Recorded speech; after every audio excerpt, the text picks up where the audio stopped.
지금부터 전원합의체 판결을 선고하겠습니다. 허가된 경우를 제외한 일반 촬영과 녹음은 여기까지 허용하겠습니다. 잠시 장례를 좀 정리해 주시겠습니까?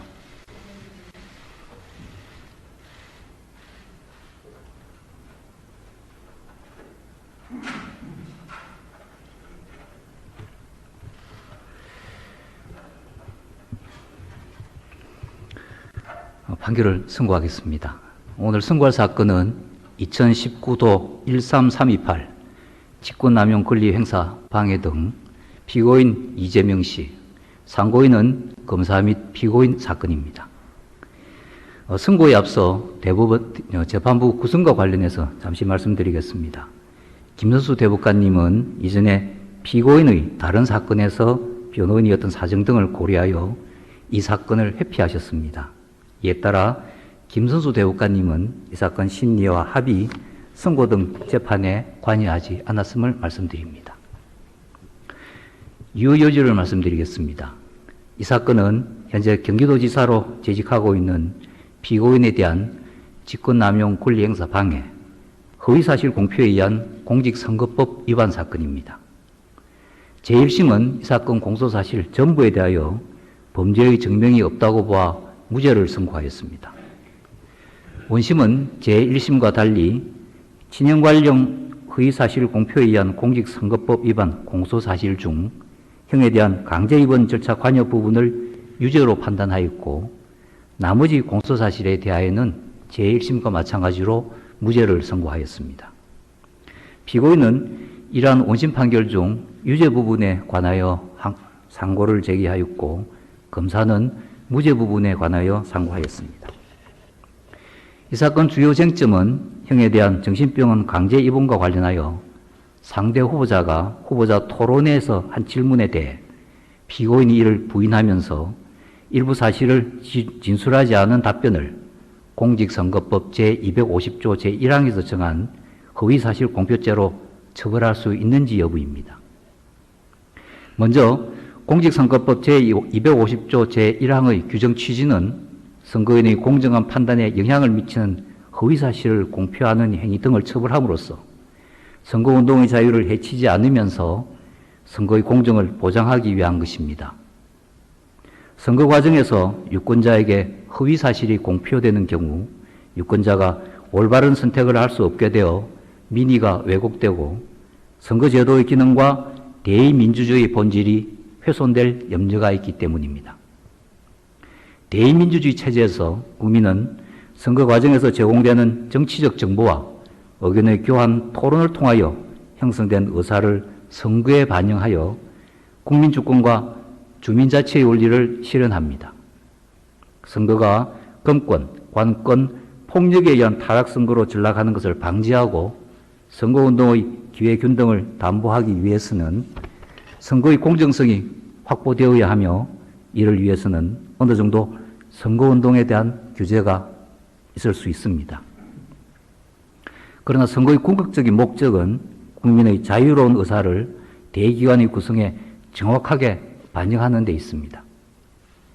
자유선거의 원칙은 비록 우리 헌법에 명시되지는 않았지만 민주국가의 선거제도에 내재하는 법원리이고, 이를 실현하기 위해서는 선거 과정에서 충분한 정보의 전달과 자유로운 의견의 소통이 이루어져야 합니다.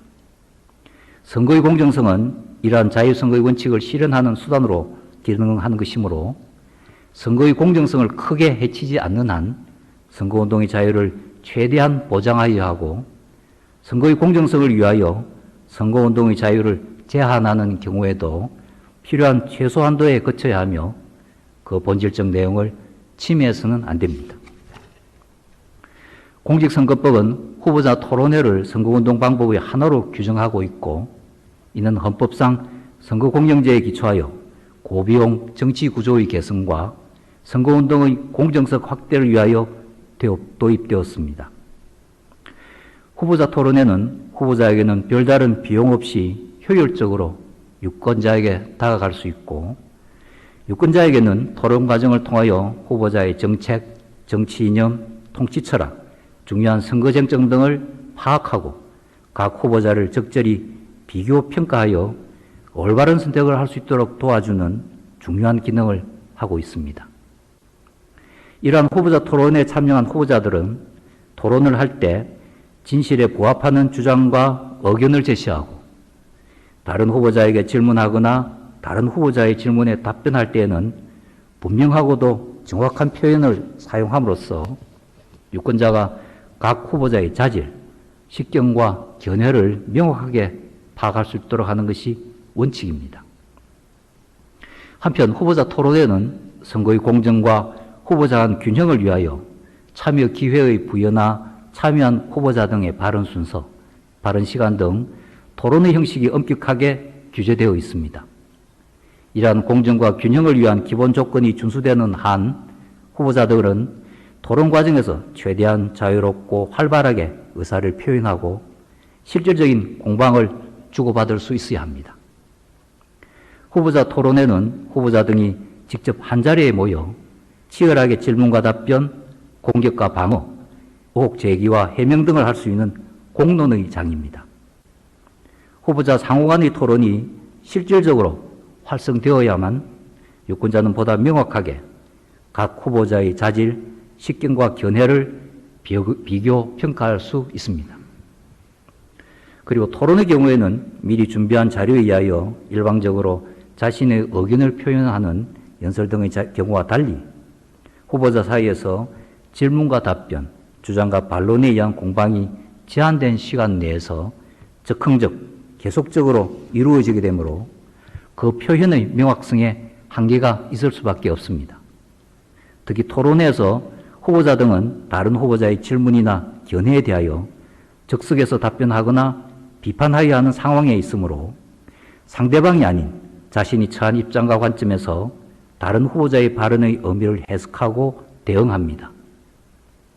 이에 대하여 다른 후보자도 즉시 반론하거나 재질문 등을 함으로써 그 진실 여부를 밝히고 견해의 차이를 분명히 하여 유권자가 그 공방과 논쟁을 보면서 어느 후보자가 공직 적격성을 갖추고 있는지 검증할 수 있게 하는 것이 선거 과정에서 바람직한 절차입니다.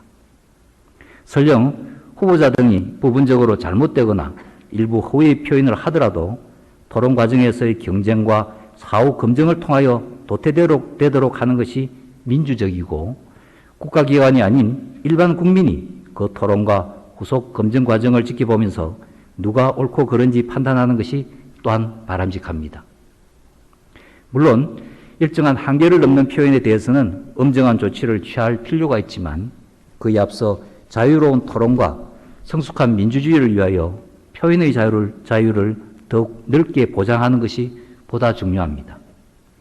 표현의 자유가 제 기능을 발휘하기 위해서는 그 생존에 필요한 숨쉴 공간, 즉 법적 판단으로부터 자유로운 중립적인 공간이 있어야 하기 때문입니다. 선거의 공정을 위하여 필요하다는 이유로 부정확하거나 바람직하지 못한 표현들 모두에 대하여 무거운 법적 책임을 묻는 것이 해결책이 될 수도 없습니다. 선거운동 방법으로서 후보자 토론회가 가지는 중요성에도 불구하고 후보자 간 균형을 위한 엄격한 토론 형식과 시간적 제약, 토론 기술의 한계 등으로 인하여 토론이 형식적 피상적인 데에 그치는 경우도 적지 않습니다.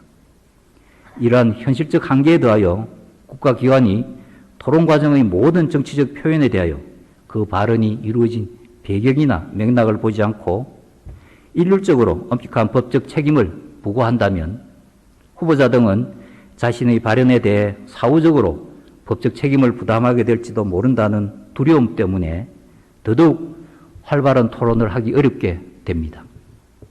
이는 우리 사회의 중요한 공적 정치적 관심사에 대한 치열한 공방과 후보자 검증 등을 심각하게 위축시킴으로써 공개되고 공정한 토론의 장에서 후보자 사이의 상호 공방을 통하여 후보자의 자질 등을 검증하고자 하는 토론회의 의미가 몰각될 위험이 있습니다. 또한 선거를 전후하여 후보자 토론에서 한 발언을 문제 삼아 고소, 고발이 이어지고 이로 인하여 수사권의 개입이 초래된다면 필연적으로 수사권 행사의 중립성에 대한 논란을 피할 수 없습니다. 그리고 선거 결과가 최종적으로 검찰과 법원의 사법적 판단에 좌우될 위험에 처해짐으로써 국민의 자유로운 의사로 대표자를 선출한다는 민주주의 이념이 훼손될 우려도 역시 있습니다.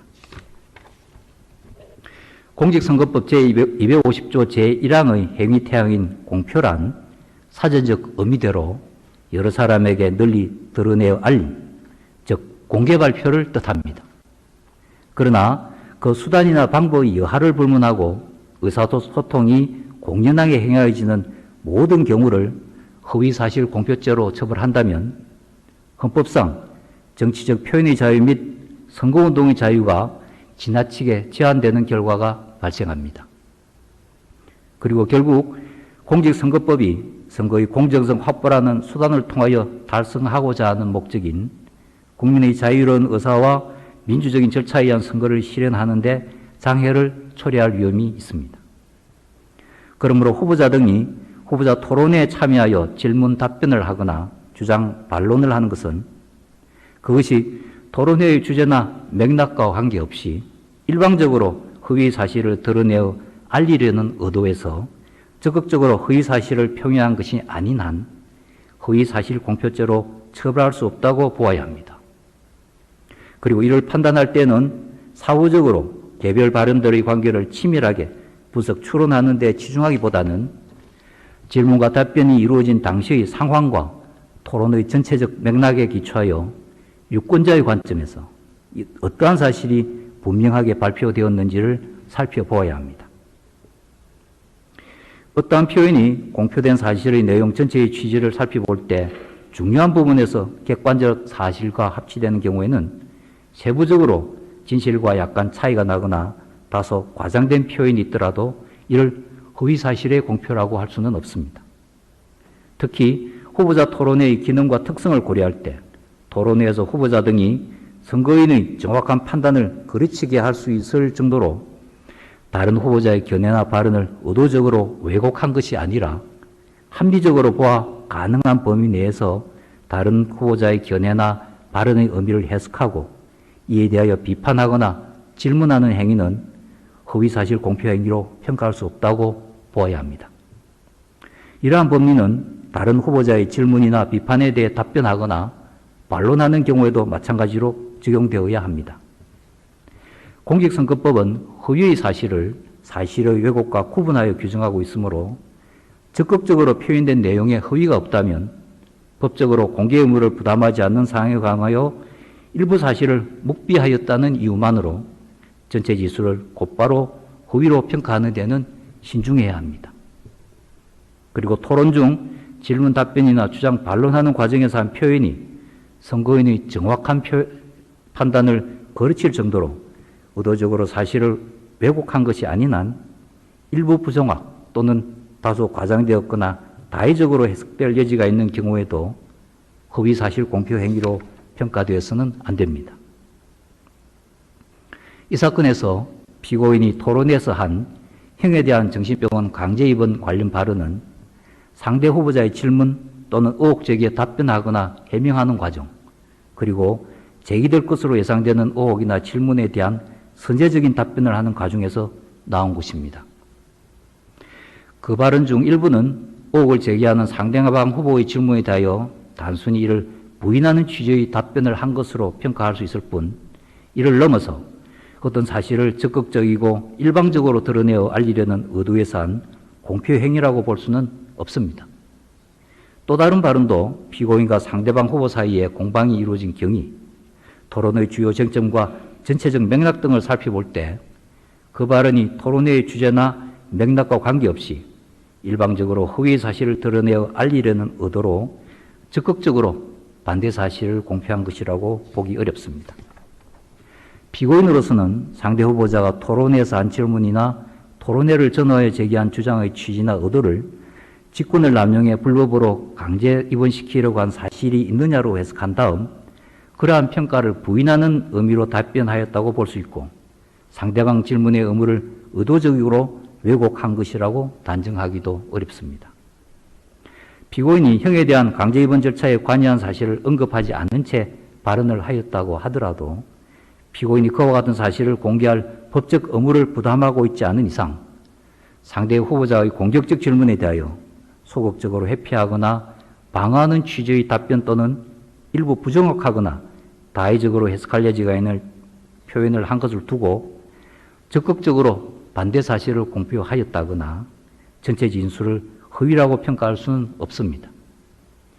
이러한 피고인의 발언을 사후적인 분석과 추론을 통하여 적극적으로 허위의 반대 사실을 공표한 것과 마찬가지로 평가한다면 표현의 외연을 너무 확장함으로써 형벌법규에 따른 책임의 명확성, 예측 가능성을 해칠 우려가 있습니다. 따라서 피고인의 발언을 공직선거법 제250조 제1항에서 정한 허위사실 공표죄로 처벌할 수 없습니다. 그렇다면 피고인이 토론회에서 형에 대한 정신병원 강제 입원과 관련하여 한 발언을 두고서 원심이 허위사실의 공표에 해당한다고 본 것은 공직선거법 제250조 제1항의 법리를 오해하여 판결에 영향을 미친 잘못이 있습니다.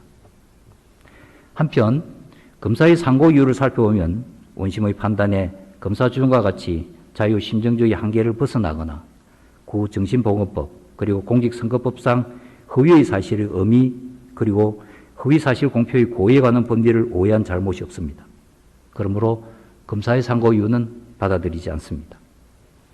이상의 다수 의견에 의하여는 피고인은 형에 대한 강제 입원 절차 관여와 관련한 허위사실 공표에 의한 공직선거법 위반죄 부분에 관하여 대법관 박상호, 대법관 이기택, 대법관 안철상, 대법관 이동원, 대법관 노태학의 반대 의견이 있습니다.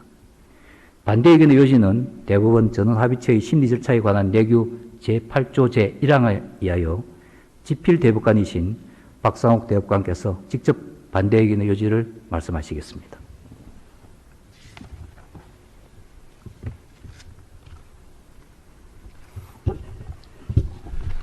반대 의견의 요지를 말씀드리겠습니다. 피고인은 형에 대한 정신병원 강제 입원 절차에 관여하였음에도 이를 적극 부인함으로써 허위 사실을 공표하였다고 판단되므로 다수 의견의 논거와 결론에 동의할 수 없습니다. 헌법에서 정한 국민의 선거권과 자유선거의 원칙, 표현의 자유에 의하여 보장되는 선거운동의 자유는 선거권 행사의 전제로서 최대한 보장될 필요가 있습니다. 그러나 헌법상 선거운동 등 정치적 표현의 자유가 보장된다고 하더라도 어디까지나 대의 민주주의 기능과 선거의 공정, 후보자 간의 실질적 평등 등 선거제도의 본질적 역할과 기능을 훼손하지 않는 범위에서 인정되어야 합니다. 여기서 선거의 공정성이란 선거의 자유와 선거운동 등에 있어서의 기회의 균등이 담보되는 것을 의미하므로 선거의 공정성 없이는 진정한 의미에서의 선거의 자유도 선거운동의 기회균등도 보장된다고 볼 수 없습니다. 따라서 대의민주주의에서 후보자나 정당 등에 관한 정치적 정보 및 의견을 자유롭게 발표하고 교환하는 것을 내용으로 하는 선거운동 등 정치적 표현의 자유는 선거의 공정성을 전제로 인정되는 것이며 선거의 공정성은 그러한 자유의 한정 원리로 기능할 수 있습니다.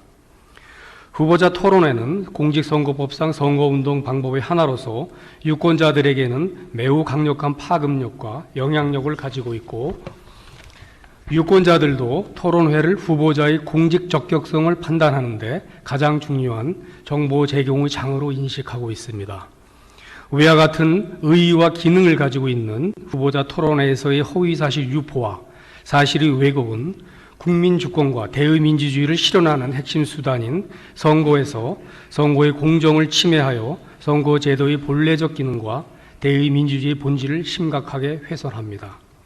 그럼에도 다수 의견과 같이 후보자 토론회의 토론 과정 중 발언이 적극적, 일방적으로 허위 사실을 표명한 것이 아닌 한 이를 허위 사실 공표죄로 처벌하지 않고 일률적으로 면죄부를 준다면 이는 결과적으로 후보자 토론회의 의의와 기능을 소멸시켜 토론회가 가장 효율적이고 선진적인 선거운동으로 기능할 수 없게 만들고 오히려 토론회에서 적극적으로 구체적 발언을 한 후보자만이 법적 책임을 부담하게 될 위험이 커집니다. 이로써 결국 실제 선거에서 후보자 토론회가 형식적으로 운영될 수밖에 없습니다. 더구나 방송 중계를 전제로 하는 후보자 토론회에서의 발언을 토론회라는 측면에만 주목하여 공표가 아니라고 보는 것은 공표의 의미에 관한 대법원 판례에도 반합니다. 후보자 토론에서 이루어진 발언이 공직선거법 제250조 제1항에서 정한 공표에는 해당하나 개별 사안에 따라 그 허위성 내지 허위성 인식 여부를 엄격하게 판단한 대법원의 확립된 법리는 선거의 공정과 후보자 토론회의 의미 기능, 정치적 표현의 자유, 선거운동의 자유 사이에서 적절한 균형을 유지하며 제 기능을 다하고 있습니다. 이러한 상황에서 다수 의견과 같이 공표의 범위를 제한하는 해석은 자칫 선거의 공정과 정치적 표현의 자유 사이의 균형을 심각하게 훼손할 수 있습니다. 공직선거법 제250조 제1항에서 정한 공표는 반드시 허위 사실을 직접적으로 표현한 경우에 한정될 것은 아니고 간접적이고 우회적인 표현에 의하더라도 그 표현된 내용의 전체 취지에 비추어 그와 같은 허위 사실의 존재를 암시하고 이로써 후보자의 평가에 유리한 영향을 미칠 가능성이 있는 정도의 구체성이 있으면 충분합니다. 다수 의견이 말하는 적극적 일방적 표명의 의미도 명확하지 않고 모호합니다. 다수 의견과 같이 공표의 의미를 해석할 경우 오히려 허위사실 공표죄의 성립시 여부가 수사기관이나 사법기관의 자의적 해석에 맡겨지게 될 우려가 커지고 무엇이 허위사실 공표죄에서 금지하는 공표 행위인지 여부를 국민들이 알 수 없게 됩니다. 그리고 적극적 일방적 표명과 그렇지 않은 표명을 달리 보아야 할 근본적 이유 역시 찾기 어렵습니다. 공표의 사전적 의미에 비춰볼 때 다수 의견은 입법적 방법이 아닌 해석을 통하여 문헌의 가능한 의미를 벗어나 새로운 구성 요건을 창조하자는 것으로 이는 극히 신중해야 합니다. 후보자 토론회에서 후보자들이 예상하지 못하거나 유권자들이 알지 못하는 주제가 즉흥적, 돌발적으로 논의되는 경우는 극히 드문 것이 선거 현실입니다. 이 사건에서도 상대 후보자의 질문은 즉흥적, 돌발적인 것이 아니고 피고인은 그 답변을 미리 준비하였으며 그 준비된 대로 답변한 것이 이 부분 공소사실 기재 발언입니다. 특히 MBC 토론회에서의 발언은 상대 후보자의 질문에 답변하는 과정이 아니라 이전에 상대 후보자가 주장하였던 사실에 대해 피고인 자신이 적극적 일방적으로 해명하는 발언이었습니다. 여기에는 공방과 검증이 즉흥적 계속적으로 이루어진다는 후보자 토론회의 특성이 적용될 여지가 없습니다. 다수 의견은 상대 후보자의 질문 내용과 취지를 명백히 잘못 이해하여 위 질문에 직권남용이나 강제 입원의 불법성을 확인하려는 취지가 포함되어 있다고 보았습니다. 그러나 상대 후보자의 질문은 피고인이 분당구 보건소장 등을 통해 형을 정신병원에 입원시키려고 지시 독촉한 사실이 있는지 여부를 묻는 것으로 해석하는 것이 선고인들의 평균적 인식이라고 할 것입니다. 피고인의 발언들을 개별적으로 세분하여 그것이 사실과 부합하는 측면이 있다는 이유로 일부 사실을 진술하지 않은 것이 허위 사실의 공표가 아니라고 속단하는 다수 의견은 대법원 판례의 확립된 법리에 반하고 국민의 법 감정과도 떨어져 있습니다. 또한 피고인의 지시 독촉 사실이 법률에 의하여 공개 의무가 부여되어 있는 사항이 아니더라도 피고인의 발언 전체 내용에 따라 허위 사실에 해당하는지 여부를 판단하여야 합니다. 원심 판결 이유와 적법하게 채택된 증거에 의하면 피고인은 자신이 지휘와 감독을 받고 있는 분당구 보건소장 등에게 형에 대한 정신병 강제 입원을 지시하고 독촉한 사실이 인정됩니다. 그럼에도 피고인은 상대 후보자의 질문에 대하여 단순히 부인하는 답변만을 한 것이 아니라 자신에게 불리한 지시 독촉 사실을 숨기고 자신에게 유리한 사실만을 덧붙여서 전체적으로 보아 피고인이 형에 대한 정신병원 입원 절차에 관여하지 않았다는 의미로 해석될 수밖에 없는 취지로 발언하였습니다. 이러한 피고인의 발언은 단순한 묵비나 부작위가 아니라 적극적으로 구체적 사실을 들어 해명한 것으로 그 전체적 취지가 객관적 진실에 반하는 허위 사실이 공표에 해당합니다. 나아가 이는 피고인이 의도적으로 사실을 왜곡하여 선고인이 공정하고 정확한 판단을 그르칠 정도로 전체적으로 보아 진실에 반하는 사실을 공표한 경우에 해당합니다. 수고하셨습니다. 이상으로 이유조지의 설명을 마치고 주문을 낭독하겠습니다. 다수 의견에 따라 다음과 같이 판결합니다. 원심 판결 중 이유 무죄 부분을 포함한 유죄 부분을 파기하고 이 부분 사건을 수원고등법원에 환송한다. 검사의 남의 상고를 기각한다. 이상으로 오늘의 전합체 판결 선고를 모두 마치겠습니다. 다들 수고하셨습니다.